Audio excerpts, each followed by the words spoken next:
What is up? This is Eddie Neddy and welcome to another video on the channel for you guys here today. And we're going to be talking about ranking Premier League clubs based upon their history, you know, in and around the world. So obviously European, Premier League, EFL, trophies, you know, FA Cups, etc. We're not going to be ranking them upon, you know, in terms of like fan base size and, you know, like who's got the biggest buffet, you know, in the UK, also in, I don't know.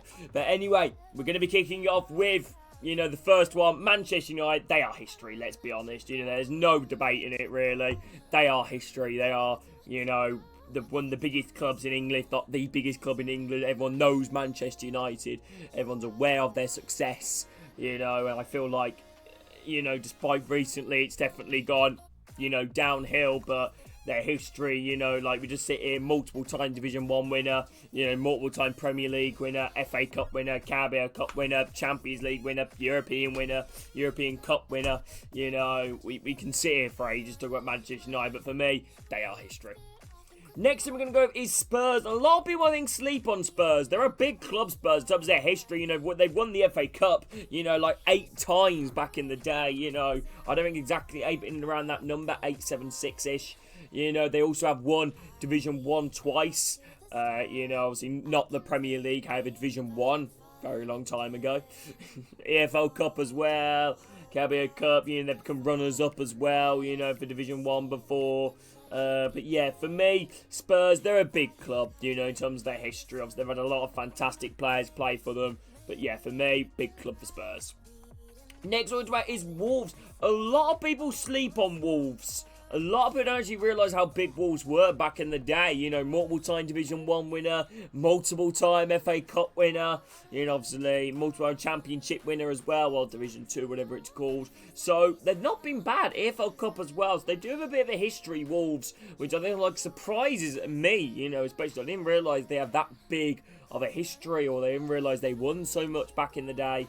But yeah, for me, Wolves, big club in terms of their history, you know. Obviously, they've definitely derailed more recently, but back, you know, in the 30s and the 40s and the 50s, you know, they were alright. They were an alright team. However, definitely have fallen off since then.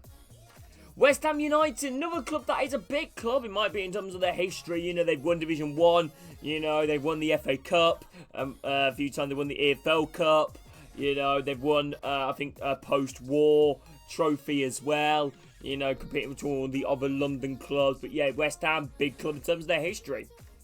Next up we're going to have is Ipswich. Ipswich is a difficult one. I think they're going to go in good for me. Obviously, they've won the Europa League, which is today's equivalent of the Europa League. I think that then was called, like, the UEFA Cup or something like that. You know, but yeah, for me, Ipswich, good history. You know, they're a decent club, you know, they're a decent club, Ipswich. A lot of people didn't think they won the Europa League, or a lot of club that, you know, kind of goes out of people's minds, but Ipswich, you know, don't have a half bad history. Won Division 1 as well, not bad. Fulham, I hate to say this, Fulham don't really have too much of a history. I mean, they've competed in European football before, you know, does that maybe bump them up? They've been in the Premier League in Division 1 before a few times. They've won the Championship / second division, you know, a couple of times. But apart from that, they haven't really done too much. They won a small little European trophy in, like, I think it was 2002. I think it was the UEFA Italiano Cup or something like that. But yeah, for me, I'm going to put them in, I'm going to be nice to Fulham, I'm going to put them in a few moments. Brighton, I feel really bad for Brighton because, let's be honest, you know, I think they don't really have much of a history. They're a lot more of a better team now than what they were back then. And even then, now, they haven't really achieved much apart from, you know, promotion to the Premier League. They're definitely a club that has struggled over the years, but then again, that's taken nothing away from them. Brighton, I'm sorry to say this, no history. Chelsea, yeah, Chelsea, you know, actually have a really good history, you know, I mean, it's going to be difficult to describe history now because, like, I mean, technically everything's history now, and you'll be seeing this video, this is history, but in terms of, like, you know, like, back then, you know, what they've won in the past, you know, that they've done all right, you know, they've done all right, you know. They really have. They've done all right. You know, obviously they've won the Champions League more recently, but I'm not really going to count them Champions League because I felt that's a lot more recent. I'm kind of going off, you know, like early 2000s and before, you know, and kind of giving, you know, some teams a fair chance. But yeah, but then again, Chelsea still won a lot. You know, they still won an FA Cup. You know, I believe they won the FA Cup within Division 3. You know, they've won Division 1. They've won the EFL Cup. So they've definitely not been bad. I think I'm tempted to put them in between Wolves and Chelsea, or maybe just behind them. They don't get ahead of Spurs in terms of history. I might maybe put them here just ahead of Wolves and West Ham. Just ahead, but then again, I think that's being a little bit generous. Next team we're going to go is Crystal Palace, and Palace literally have no history. They're probably slightly a little bit more than Brighton because they spent more years in the Premier League. But yeah, Palace don't really have much, to be fair, you know. There's not really much more I can say about Crystal Palace. Not really any history. Newcastle United, multiple-time Division 1 winner, multiple-time FA Cup winner. Recently, not been doing so great, but in terms of, you know, ranking clubs of their history, you know, I really am tempted to put them in. They are history or just ahead of Spurs. I feel like, you know, definitely one of them too. And Newcastle have a really rich history. Multiple time, I believe 6-time Division 1 winner. I think like 8 or 7-time FA Cup winner. Multiple time EFL Cup winner, you know, as well. Competed in European tournaments.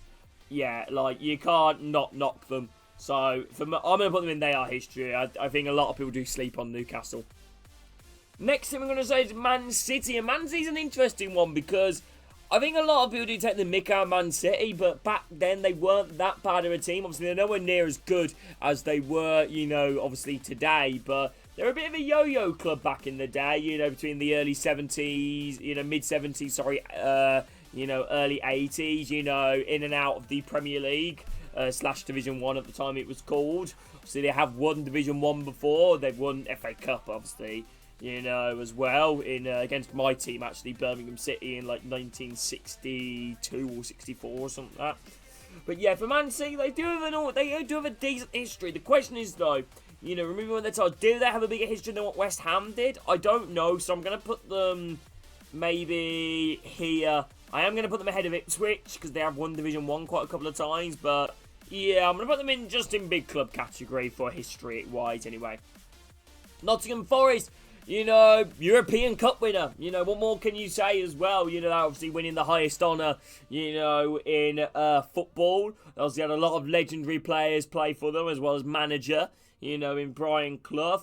I think Forest is an interesting one where to place them, you know, because I don't know, I'm kind of a little bit stuck with Forest. Like, do I put them ahead of Man City? It feels weird ranking Nottingham Forest ahead of Man City. I kind of am tempted to, but I'm also unsure on where to put them. This is actually a bit of a difficult one with the Nottingham Forest one, in my opinion. I think I'm going to put them just ahead of Man City, you know, because I think historically they also brought the first £1 million player as well in professional football, so I'm going to put them just ahead of Man City in terms of history. Aston Villa, it pains me as a Birmingham fan to say it's one, but they do have a decent history, multi-Division 1 winner, you know, obviously they've won the Champions Cup, or Champions League, or the equivalent of the Champions League, European Cup, whatever it was called back then. But yeah, Villa, I'm tempted to put them, I think, just behind Spurs, or just ahead of Spurs, because Villa obviously have done a little bit more continentally, you know, in terms of abroad, but Spurs obviously done, you know, really well domestically. You know, obviously they've won a lot as well. They go, you know, just behind Newcastle as well. I think I'm just going to put them just ahead of Spurs. You know, I think I'm going to put them just ahead of Spurs, I think, you know. Oh, I don't know, it feels weird, you know, like, it's a difficult one, because obviously, you know, I'm going to go in the just ahead of Spurs, actually, yeah.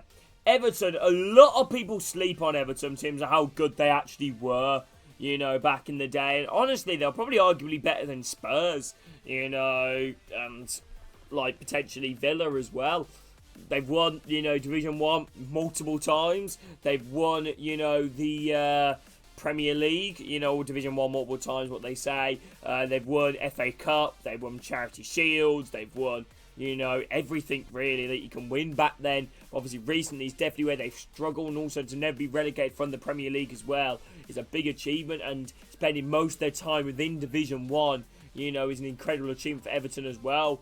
You know, so, and also to have one of the best, you know, players to ever play in Division 1, you know, as well, is absolutely phenomenal. Is it Dixon? Was that his name? I feel like I'm going absolutely mad. I want to say to Julian Dix. Was that it? Julian Dix? Was that it? I don't know. Something like that. But anyway, yep, Everton, big club. Brentford, oh, don't really have much of a history, Brentford, to be honest with you. I paid to say that, but yeah, not really much of a history for them. Arsenal, you know, again, they are history, despite obviously, you know, not really winning a European trophy. You know, multiple time Premier League winners, last Division 1 winner, you know, spending most of the time within Division 1 and the Premier League. I think that is what definitely keeps them and put them in their history category, because they spend pretty much all their time in the top flight, which is absolutely incredible. Either them or Everton, I believe, are the longest serving top flight teams. But yeah, absolutely incredible there for Arsenal to spend that much time, you know, in the top division. Liverpool as well. Liverpool, obviously, I think, you know, obviously it's tied between them and United, but Liverpool, what can we say? European Cup winner, Division 1 winner, Premier League winner, EFL Cup winner, you know, Charity Shield winner. What more can we say, really, about Liverpool? They are history. Next team is Leicester City. Leicester's an interesting one. They have won Division 1 before. They've also been runners-up as well. They won the Premier League 2014-2015, which I kind of don't want to say, but I don't think that's going to count for me. They did spend time in Europe as well. They faced Atletico Madrid, you know, in 1971. So they have spent a little bit of time. So I'm going to put them in decent. I think I'm going to put them in decent. Decent. I'm kind of going off history, like early 2000s. I feel bad for not including their, you know, Premier League title. You know, because if we include that Premier League title, they probably got them in terms of the big club, or at least in the top end of good, but I'm going to put them in decent. Bournemouth, not really much of a history for Bournemouth, really. You know, they spent a couple of years more in the Premier League than, you know, Brighton and Brentford. But then again, even before that, a lot of time in the lower leagues. Southampton, a few decent moments for Southampton. You know, obviously they have won Division 1 before, as well as become runners-up. You know, but they won Division 1 in 1961, I think. But yeah, let me know your thoughts on this tier list. If you guys have enjoyed it, make sure to drop a like and subscribe. That means so much. You guys' boys are amazing. Let me know if you guys do disagree with any of these. I'm sure some of you guys will. But yeah, thank you all for watching. Love you all. Take care, everybody. Have a great day. See you all soon.